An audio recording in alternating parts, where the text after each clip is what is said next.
공격의 시대 왜 우리는 약자를 조롱하는가 공격, 사회 비난과 조롱에 익숙해지다가 드러낸 한국 사회의 자화상 한때 인터넷 댓글창은 유머와 공감이 장이었다.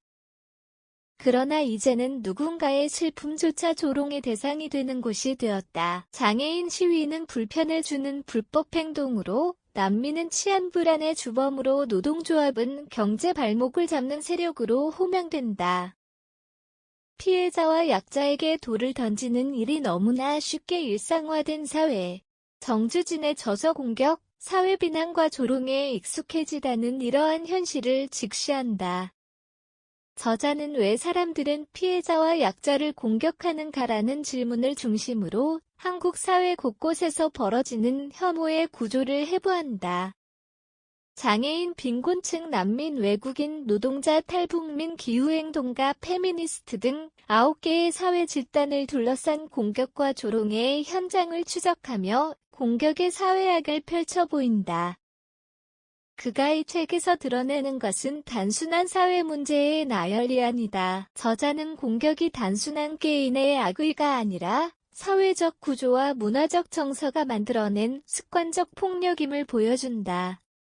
우리가 공격을 통해 느끼는 우월감은 사실 불안의 다른 이름이다라는 그의 지적은 한국 사회를 꿰뚫는 날카로운 통찰이다. 정주진은 우리는 이제 공격에 익숙해졌다고 말한다. 사회적 논쟁이 발생할 때마다 사람들은 가장 약한 고리를 찾아 공격한다. 장애인의 이동권 시위가 지하철 운행을 지연시키면 사람들은 불편함을 이유로 분노를 표출한다.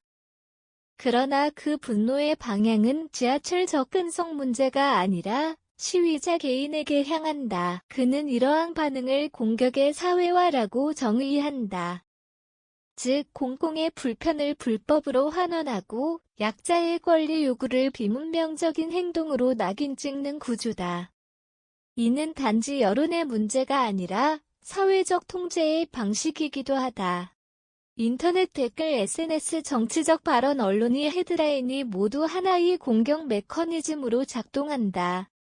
공격은 정의를 가장하고 혐오는 상식으로 포장된다.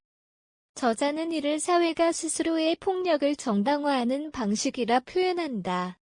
정주진은 특히 피해자 공격 현상에 주목한다. 세월호 참사, 이태원 참사, 사회적 약자에 대한 사건이 발생할 때마다 일부 여론은 피해자에게 책임을 돌린다.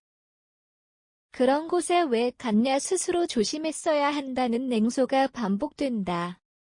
저자는 이러한 현상을 정당한 분노의 왜곡이라 분석한다.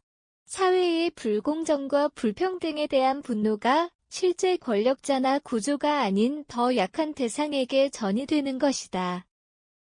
이는 심리학적으로 대체 공격, 디스플레이스트 어그레션이라 불리는 현상과도 맞닿는다.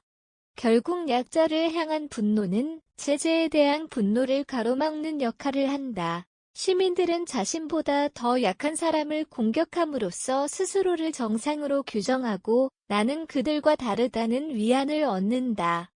저자는 이를 비뚤어진 자기만족의 감정경제라 명명한다. 이 책은 공격의 배후에 불안이 있다고 본다. 불안한 사람일수록 약자를 싫어한다. 그 이유는 간단하다. 약자의 존재는 자신이 언젠가 그 위치로 추락할지도 모른다는 불안을 상기시키기 때문이다. 노동조합을 비난하는 사람은 스스로가 불안정한 노동 환경에 있기 때문이며, 외국인 노동자를 혐오하는 사람은 자신의 일자리 불안을 그들에게 투사하기 때문이다. 약자를 향한 공격은 결국 자기보호의 심리적 장치다. 저자는 한국 사회의 경쟁체제는 시민을 공격적으로 만든다고 말한다. 나만 아니면 된다는 심리가 지배하는 사회에서는 연대 대신 배제가, 공감 대신 조롱이 자리 잡는다. 이러한 심리 구조가 반복되며 사회는 점점 공격의 피라미드로 변해간다. 정주진은 결론에서 공격의 언어를 넘어 공감의 언어로 나아가야 한다고 강조한다. 그는 사회적 약자와 피해자를 둘러싼 혐오 담론이 개인의 윤리 문제를 넘어 민주주의의 위기라고 진단한다. 공격이 일상화되면 사회는 타인을 이해하는 능력을 잃는다. 결국 민주주의는 공감의 기반을 잃고 붕괴한다. 저자는 독자에게 묻는다. 당신은 오늘 누군가를 조롱하지 않았는가? 그 질문은 단지 도덕적 자책을 요구하는 것이 아니다. 오히려 공격을 멈추는 용기, 즉 비난하지 않는 선택이야말로 사회를 지키는 최소한의 민주적 행위임을 일깨운다.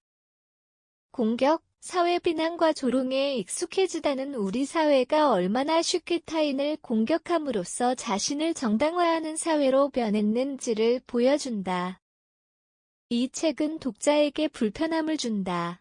그러나 바로 그 불편함이 생각의 시작점이 된다. 정주진은 공감은 나약함이 아니라 용기다라고 말한다. 공격의 언어가 난무하는 사회에서 타인의 고통에 귀 기울이는 일은 가장 단단한 저항이 된다. 이 책은 단지 사회 비평서가 아니라 공동체 회복을 위한 성찰의 언어다.